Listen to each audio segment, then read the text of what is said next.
क्या हो अगर मैं आपको बताऊं कि तारीख की सबसे फैसला कुन लड़ाइयों में से एक तलवारों, फौजियों आ हिकमत अमली से नहीं जीती गई, बल्कि परिंदों से।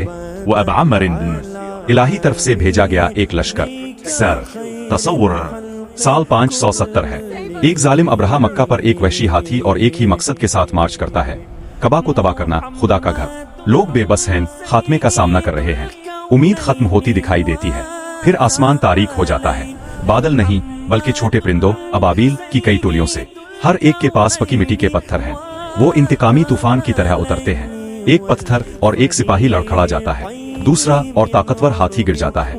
हमला आवर तबाह हो जाते हैं, इंसानी हाथों से नहीं बल्कि अल्लाह की मर्जी से। ये हाथी का साल है, इलिज़्वा-इलिसब्त। जब तकब्बुर ईमान को चैलेंज करता है तो कादिर मुतलक अपने घर की हिफाजत हमारी तसव्वुर से मावरा तरीकों से करता है। ये कहानी तबाही की नहीं, ये एक वादे की है, इलाही अबदी हिफाजत का वादा। गौर व फिक्र की एक खामोशी के साथ खत्म करे। याद रखें, सबसे ताकतवर को लश्करों की जरूरत नहीं होती, कभी कभी वो परिंदे भेज देता है।